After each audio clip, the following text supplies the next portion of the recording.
네, 전해드린 대로 윤석열 대통령 대구를 찾아서 박근혜 전 대통령과 12일 만에 다시 만났습니다. 보수 통합의 메시지란 이 해석이 나오고 있는데요. 자, 두 분과 함께 정치권 소식을 좀 자세히 짚어보도록 하겠습니다. 윤기찬 국민의힘 법률위원회 부위원장, 이설주환 더불어민주당 법률위 부위원장 모셨습니다. 안녕하십니까? 네, 반갑습니다. 자, 윤 대통령 대구 방문 7개월 만입니다. 시민들을 향해서 어떤 이야기를 했는지 먼저 직접 들어보겠습니다. 지난 4월 서문시장을 방문한 이후 7달 만에 다시 이곳 대구에 왔습니다. 대구에 오니 힘이 납니다. 칠성시장 우리 상인분들하고 또 우리 대구 동구 북구 주민 여러분 이렇게 환영해 주셔서 정말 고맙습니다. 여러분들 어려움 없도록 제가 최선을 다하겠습니다. 자, 그러니까요. 이제 지난달 순방에서 돌아오자마자 박정희 전 대통령 추도식을 찾은 이후에 12일 만에 다시 이제 박근혜 전 대통령 사저에서 깜짝 만남이 이루어진 겁니다. 어제 두 사람의 재회 어떤 의미를 보셨는지 먼저 윤 위원장께서 좀 설명을 해 주시죠. 일단 뭐 만나게 된 경위는 알려진 거에 따르면 예. 지난 추도식에서 한번 찾아뵙겠다고 약속을 했다는 겁니다. 뭐 예. 그런 경위로 만나 뵀는데 예. 당시 만날 때하고 지금 만날 때하고는 조금 대화 내용이 좀 달라요. 그러니까 지금은 대통령이 어쨌든 민생 행보를 하는 과정에서 만나 뵌 것 같고 그렇습니다. 물론 그 결과적으로 뭐 보수의 안정과 통합에 기여된다라는 측면은 결과론적으로 따라오는 것이고 예. 어쨌든 대화 내용을 보면 수출 진흥 자료를 찾아서 그걸 읽어봤다. 이 당시 어떤 박정희 대통령의 수출 진흥 자료요. 어떤 내용이 있었는지 좀 감명받았다라는 취지로 얘기를 했고 다시 말씀드리면 현재 상황이 그 당시처럼 이 전 세계적인 어떤 수출 재편 움직임이 있는 상황이잖아요. 그러니까 그렇죠. 미래 먹거리를 위해서 우리가 어떤 그 노력을 해야 되는지에 대해서 감명받았다라는 취지이기 때문에 예. 대통령의 민생 경제 행보 와중에 박근혜 전 대통령을 만나 뵌 거고 또 한편 보면 8월 달에 있었던 뭐 본인의 부친상의 조화를 보낸 것에 대한 답례 뭐 이런 여러 가지 의미가 있는 것이고 예. 그것이 결과론적으로 어떤 정치적인 결과를 가져오는지는 저 두고 봐야 되겠죠. 알겠습니다. 일단 민생 경제 행보의 이제 일환으로 만났던 가졌던 것으로 해석을 하고 계신 것 같습니다. 일단 그런데요, 윤 대통령이 대구에 오면 이제 힘이 난다 이렇게 재차 강조를 했죠. 그러니까 이제 최근 TK 민심이 심상치 않다 이런 얘기가 나오고 있고 또 이준석 신당 움직임도 가시화되고 있고 이런 상황에서 여권 핵심 지지층이라고 할 수 있는 이 TK 민심을 다지기다 이러니까 정치적으로 해석하는 분들이 많은 것 같아요. 여기에 대해서는 어떻게 생각하십니까? 뭐 대통령도 정치인의 한 사람이기 예. 때문에 어떤 그 행보에 있어서 정치적 해석을 하는 것은 당연하다 봅니다. 예.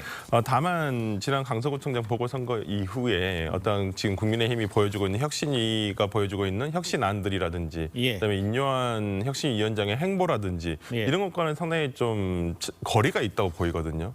저는 강서구청장 보궐선거의 어떤 결과가 네. 어떤 보수가 분열해서 졌다? 저는 그렇게 보지는 않습니다. 그러니까 지금 대통령께서는 계속 그 자신의 지지층이 많은 곳에서만 계속 방문을 하고 계시거든요.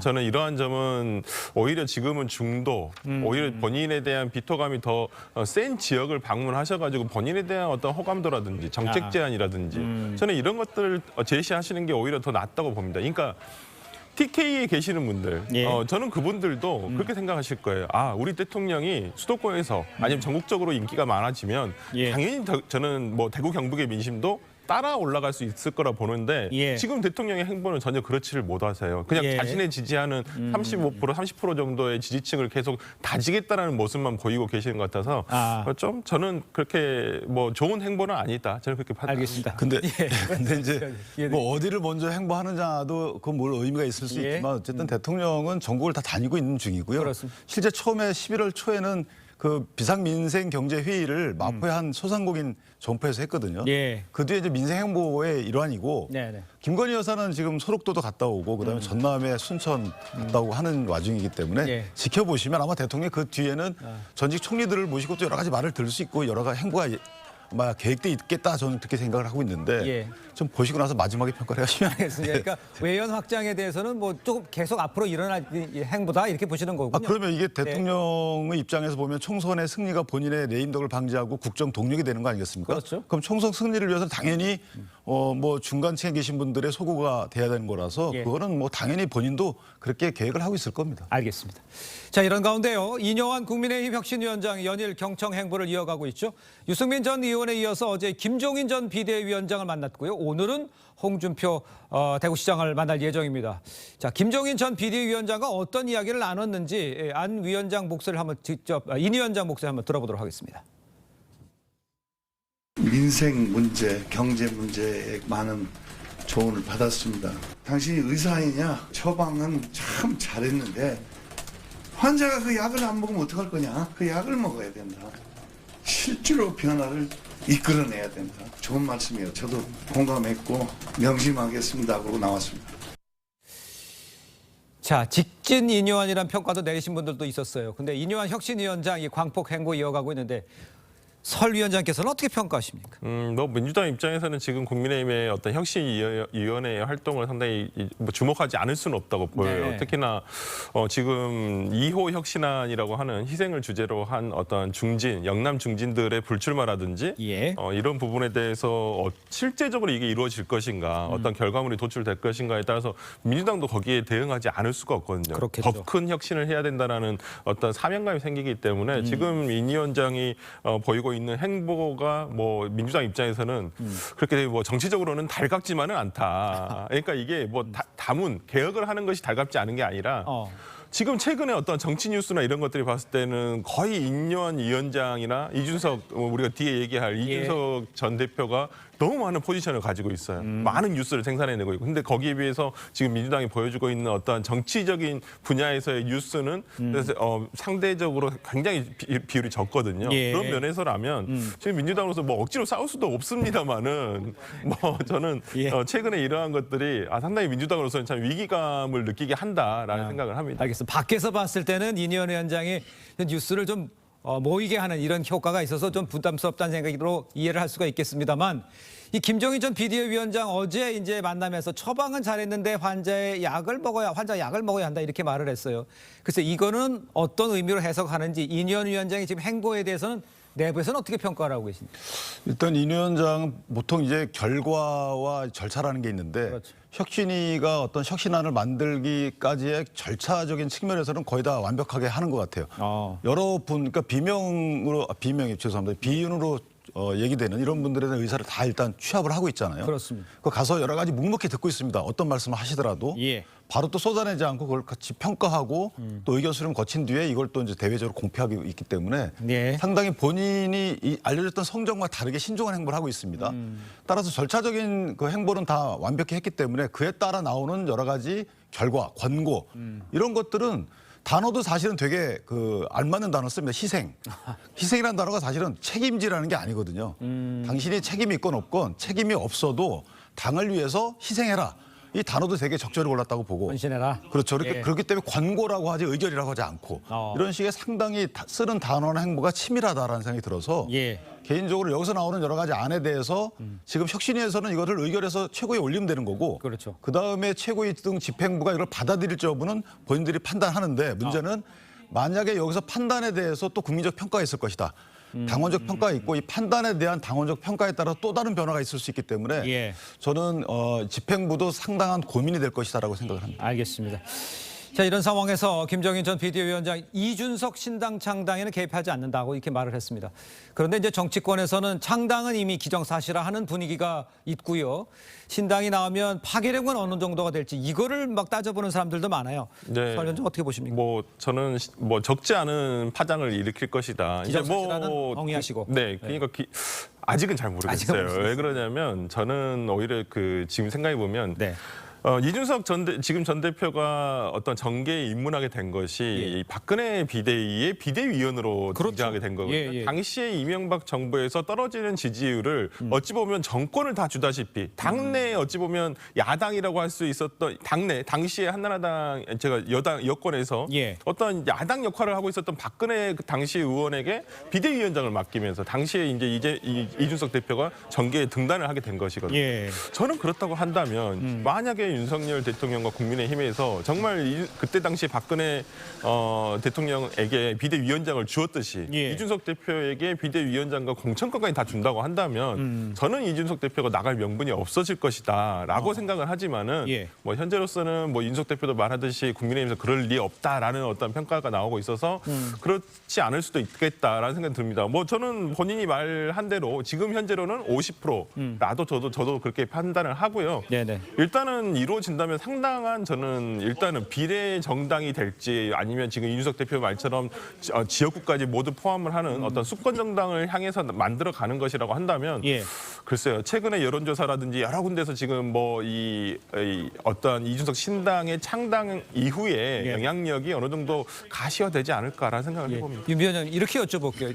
신당이 뜨기 전까지는 뭐가 많이 있는 것처럼 보이지만 신당이 뜨면 또 사그라진다. 과거의 경험도 있고 이렇게 지적을 하고 있는데 이준석 신당이 만약 기정사실화되는 분위기에 대해서는 어떻게 생각하시는지 아니면 파괴력은 어떤지 어떻게 평가를 하십니까? 일단 이준석 전 대표가 12월 달까지 보자라고 한 부분은 그렇습니다. 아마 선거제도가 어떻게 정착되는지도 보는 것 같아요. 아. 이게 지금 선거제도가 여야 합의는 어쨌든 권역별 비례대표제로 바꾸자라는 거거든요. 네네. 근데 지금은 30석 갖고 지금 나눠 먹기입니다. 그런데 만약에 현재가 유지된다면 그 30석마저도 예. 국내심이 위성정당을 만들어서 갖고 올 수가 있어요. 나눠 먹을 수가 있거든요. 예. 그러면 이준석 대표 등에 나가서 신당을 살인들 얻어갈 게 없단 말이에요. 근데 지금 만약에 위성캡이 30석 씌워져 있는데 네네. 이 30석을 나눠 먹을 수 있는 선거제도 하이라면 나가겠죠. 그런데 그게 아니고 위성정당이 가능한 상황이라 그러면 나가서도 상당히 얻어가기 어려울 것이다. 예. 따라서 12월 달까지의 선거제도 개편안의 취임새를 보고 나서 결정할 건데 네네. 일단 지금은 당을 흔드는 걸로 볼 때는 어쨌든 본인이 나가서 창당해가지고 얻어갈 공간을 확보하는 노력을 하고 있는 건 분명해요. 저도 나갈 거라고 보지만 네네. 개인적으로다가는 선거제도 개편이 이렇게 만만치 않기 때문에 예. 안에서 차라리 비례정당을 안에서 위성정당이 될지라도 거기에서 포션을 얻어서 본인의 뜻을 펼치는 게 어떨까라는 생각이 듭니다. 알겠습니다. 자, 이런 상황에서 이제 김기현 대표 이야기도 좀 해보겠습니다. 불출마 결단을 내린다면 당내 영당권 중진들 이제 친윤계 의원들 상당한 압박을 받을 거라고 보고 있습니다. 그 김기현 대표 불출마에 관한 얘기든 어떤 이야기까지 나오고 있는 상황인지를 좀 설명을 해주세요. 가능성과 함께. 근데 사실 이제 저희가 면밀히 분석을 해보면 예. 이게 이제 국민적 여론이나 민주당이나 비윤 측에서는 친윤 책임져라라고 하지만 네. 일단 친윤이라고 일컬어지는 분들이 어떤 전행을 했는지에 대해서는 면밀한 검토가 없었어요. 책임 있어야 책임지는 건데 예. 그 책임 있는 행위가 아니 대통령을 당선시키는데 공헌했다고 해서 책임을 져야 되는 건 아니잖아요. 그런데 그분들이 예를 들어 내각에 가가지고 여러 가지 본인은 혜택을 받고 나서 예. 지금에서 책임 안 이것도 아니잖아요. 그러니까 친윤이랑 일컬어지는 분들이 사실은 책임질 만한 행동이라는 게 알려지질 않았어요. 예. 어떤 잘못을 했고 어떤 전행을 했는지. 그러나 지도부는 약간 다르죠. 지도부는 어쨌든 무한 책임을 지는 거기 때문에 그렇죠. 이런 지도부에 대한 책임 요구와 또는 친윤에 대한 희생 요구가 약간 분리돼야 된다라고 생각을 하고 따라서 지도부에 대한 책임 문제는 이건 분명히 책임이라는 단어를 쓸 수가 있어요. 예. 물론 그분들이 뭘 잘못했는지가 아니고 성과를 못 내면 책임이죠. 그렇죠. 그런데 친윤에 대한 책임 문제는 이거는 희생입니다. 따라서 그 희생에 대해서 요구를 했고 이 요구에 어느 정도 거기에 대해서 따라오느냐에 따라서 예. 이게 이제 국민적인 메시지가 되는 거거든요. 다른 의미는 없습니다. 이분들이 제거하는 책임면이 아니고 국민한테 메시지를 이렇게 주는 거기 때문에 그 메시지를 통해서 정당이 어느 정도 의석수 확보하는데 기여할지 여부에 대한 본인의 판단 이런 것들에 따라준다 그러면 사실은 당 입장은 크게 도움이 되겠죠. 알겠습니다. 자, 이것도 한번 좀 지켜봐야 할 것 같은데 두 분의 의견을 똑같이 여쭤보겠습니다. 혁신위가요, 통합위와 이어가는 와중에서 이준석 전 대표와 안철수 의원 여의도의 한 식당에서 신경전을 벌인 상황이 지금 논란이 되고 있습니다. 그러니까요, 두 사람이 서로 비판하는 말을 하는 건 이 대표가 듣고 안철수 씨 좀 조용히 하세요. 이렇게 소리를 쳤다는 거 아니에요? 칸막이 있는 상황에서. 어떻게 평가하세요, 이건? 그러니까 뭐 여의도에서 식사하다가 정말 말 조심해야 되거든요. 이게 방음 시설이 잘 안 된 식당들이 많아서 예. 다 들리는데 예. 참 두 분 간에 참 견원지간이다라는 표현이 어울릴지는 모르겠습니다만은 예. 보통은 뭐 듣고 그냥 말지 않겠습니까? 뭐 이걸 옆에서 이렇게 대놓고 뭐 이런 식으로까지 얘기를 하지 않는데 예. 워낙 지금 최근에 어찌 보면 안철수 대표가 이준석 전 대표에 대한 제명을 단독으로 계속 맞아요. 이걸 뭐 추진하자 뭐 이렇게 하고 있는 상황에서 저는 아마 이준석 대표가 뭐 약간은 감정적인지는 모르겠습니다만은 예. 오히려 좀 이런 부분에서 또 기사를 하나씩 만들어내면서 또 이준석 대표가 안철수 대표에 대한 전 의원에 대해서 이 부분 또 한번 짚고 넘어간 건 아닌가 싶고요. 뭐 굳이 안철수 대표도 그걸 굳이 얘기하실 필요가 있었을까? 네, 저는 그렇게 생각합니다. 두 분이 다 굳이 저럴 필요가 있냐라는 지적들 많은데 어떻게 보셨어요? 근데 이거는 그 뭐 본인의 성격을 못 이겨서 한 거라고 보지는 않아요. 다 의도적인 거라고 보고 의도적이다. 이것이 알려져도 괜찮아라는 생각이 있었기 때문에 왜냐하면 그 구조라는 걸 다 알거든 식당 구조가. 다 들리고. 따라서 이게 알려져도 괜찮고 옆에 기자분이 있을 수도 있어. 이런 걸 다 인식을 하고 얘기하는 거죠. 저는 개인적으로 두 분 간의 앙숙 이런 게 아니고 네네. 서로 간에 콤플렉스가 있다고 보는 것이 네. 이준석 당 대표는 예전에 처음에 정계 입문할 때 리틀 안철수였어요. 둘이 비슷한 컨셉이었거든요. 네. 그러니까 이준석 당 대표는 근데 안철수 넘어본 적이 없습니다. 2016년도 선거에 졌죠. 예. 그다음에 어쨌든 두 분이 싸워가지고 공천도 못 받았죠. 들어와서 번번이 막았는데 들어오셨죠. 네. 국민의힘에 따라서 이준석 전 당대표는 안철수 이겨본 적이 없고 안철수 현 의원은 이준석 대표가 없어야지만 본인의 대권 행보에 상당히 유리하다. 그리고 이분도 마찬가지 이준석 대표에 대한 약간의 컴플렉스가 있는 것 같아요. 그래서 서로 간에 다음 선거에서 분당갑에서 붙으면 어떨까라는 생각이 들어요. 경선에서 서로 붙어가지고 이번에 결론을 내가지고 이제 서로 간에 그 의논 정리를 하는 것이 맞지 않겠는가. 알겠습니다. 두 분의 싸움은 계속될 거란 그 아주 불길한 예감이 들긴 합니다. 알겠습니다. 자, 다음 소식도 짚어보겠습니다. 민주당이요 또다시 탄핵 카드를 만지작거리고 있습니다. 이동관 방통위원장, 한동훈 법무부 장관이 그 대상입니다. 민주당과 한 장관 입장 먼저 듣겠습니다.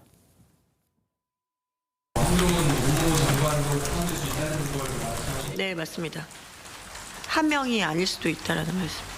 제대로 국정 운영을 하지 않으면 당연히 탄핵되는 거 당연하지 않겠습니까? 더불어민주당은 지난 한 1년 반 동안 정말 쉬지 않고 저에 대한 탄핵을 얘기해 왔는데요. 매번 말로만 겁박하지 말고 하려면 하라고 말씀드린 바 있습니다. 그 저희들이 이제 만지작이다 이런 표현을 많이 썼는데요. 총선 앞두고 민주당이요 정책과 혁신 경쟁에서 여당이 밀리는 모양새가 되자 탄핵 카드를 꺼내 들었다 이런 지적 또 나옵니다. 이걸 어떻게 보십니까? 글쎄요, 이게 탄핵이라는 거는 해임 건의안하고 달라요. 해임 건의안은 정치적인 액션이죠. 이건 괜찮습니다. 국회에서 의사표시니까. 그런데 탄핵이라는 것은 사실상 법률 행위입니다. 헌법재판소에 탄핵을 소추하는 거기 때문에 소추 의결입니다. 따라서 이건 어떻게 보면 제소와 비슷한 법률 행위이기 때문에 네. 상당히 요건을 갖췄다고 스스로 확신하는 하에서만 해야 되는데 이건 정치적 목적 하에서 한다는 것이죠. 그러니까 탄핵이 국회가 갖고 있는 기능이긴 하지만 네. 이렇게 막 쓰라는 게 아닙니다. 중대한 법률과 헌법 위반이 있는 행위를 해서 이 장관이 현재 장관직에 머물러서는 국민께 피해가 될 경우에 탄핵을 해라라는 게 이게 탄핵 제도의 원래 취지인데 예. 지금 본인들 정치적 목적 하에서만 하고 있다는 거죠. 왜냐하면 그것이 증명이 됐죠. 이상민 장관에 대해서 이미 탄핵 소추했다가 전원 합의로다가 기각이 됐단 말이에요. 그렇습니다. 그렇다면 이것이 탄핵이 정치적 의도라는 거에 명백한 것이고 다툼의 여지가 없다는 것이고 한동훈 장관의 탄핵 카드 꺼내는 것도 명백히 본인들이 이런 법률안 위반이 있어라고 내세우지 못하면서 하고 있어요. 그것도 정치적 의도라는 거고. 이동관도 마찬가지입니다. 방통위원장이 그런 정치적 중립 의무가 강하고 했으면 한상혁 전 방통위원장이 뭐 특정 방송에 대해서 여러 가지 점수 조작 후에 네. 뭐 재승인한 이 과정이 드러났음에도 불구하고 왜 탄핵 안 했나요? 그러니까 이런 식으로 정치적 목적하에 하는 탄핵이기 때문에 이것은 국민적 민생과 아무런 관련이 없는 예. 본인들의 정파적 이익을 위한 탄핵이다 이렇게 생각합니다. 알겠습니다. 정파적 이익을 위한 탄핵이다 이렇게 언급을 해주셨는데 의총에서 오늘 결정한다는 거 아니에요? 네. 둘 다 추진합니까? 아니 한 명만 추진할까? 어떻게 합니까? 저는 두 분 다 추진할 것 같습니다. 그래요? 예, 일단은 한동훈 장관 같은 경우는 위법사항이 없다고 볼 수는 없을 것 같습니다. 어느 부분이 위법? 그러니까 뭐 시행령을 우회해가지고 이런 시행령으로 한다든지 법을 우회해서 그다음에 뭐 인사정보관리단을 하고는 있습니다만은 당초에 인사정보관리단을 만들 때 법무부에 만들 때 예. 이거에 대해서 정말 본인도 비판을 받겠다. 그리고 국회의 감시를 받는 어떤 인사를 할 수 있도록 하겠다라는 어떤 이런 얘기를 하셨는데 그 정확하게 제대로 된 적이 없어요. 특히나 네. 최근에 가장 대표적인 사례는 김행 전 여가부 장관 후보자 같은 경우에는 위법 사항까지도 있어. 업무상 배임의 어떤 위법 사항이 될 소지도 많음에도 불구하고 어떤 그런 부분에서 어떤 본인의 직무를 예. 해태했다고 볼 확률도 있다고 봅니다. 그렇기 때문에 저는 뭐 정치적인 이것을 예를 들어서 뭐 한동훈 장관 내년에 총선에 못 나오게 하기 위해서 우리가 하겠다. 예. 이런 총선에 대한 목적을 앞세우기보다는 예. 그냥 그 법무부 장관이 정말로 어떤 위법성이 있나 없나에 대해서 저는 나열을 해서 이 부분을 예를 들어서 계속 공부를 짚을 게 아니라 저는 전격적으로 해야 한다고 보거든요. 명확하다면. 저는 그래서 이 부분에 대해서는 추진할 걸 보고 그다음에 이동관 방통위원장 같은 경우는 지금 계속 뭐 대통령께서도 방통위원을 더 추가로 선임을 안 하고 계시면서 지금 두 분이서 지금 하고 있거든요. 5인제 협의체인데 지금 방통위원장과 지금 어찌 보면 지금 여권에 지금 국민의힘 추천을 받으신 방통위원 두 분이서 모든 지금 안건을 처리하고 있단 말이에요. 이런 것은 저는 방통위원장으로서 상당히 위법 사항이 있다라고 보이기 때문에 저는 탄핵 추진한 게 맞다고 봅니다. 그 정책 준비가 안 돼서 이 탄핵 카드를 꺼내야 된다는 지적도 있는데 거기는 어떻게 생각하세요? 저는 개인적으로 그 어느 정도 일리가 있다고 보는 것이 일단 뉴스에 사라지고 있거든요, 민주당이. 그렇기 때문에 뉴스에 다시 등장하는 경우는 어쨌든 무리하든 어거지든 본인들의 정파적 이익을 위한 것이든 국민께 비판을 받든지 간에 일단 뭐 등장을 해야 되니까 그런 카드로 탄핵을 이용하는 것이고 이게 근데 너무 진부해요. 그래서 탄핵 말씀하신 것처럼 탄핵의 사유에 따르면 얼른 탄핵 소추안을 발의하면 될 것인데 그렇지 않고 계속 국물만 떼고 있기 때문에 일단 진부한 이슈를 다시 드러내는 것은 뉴스에 배고파서다 이렇게 생각합니다. 자, 두 분 말씀 여기까지 듣겠습니다. 고맙습니다. 감사합니다.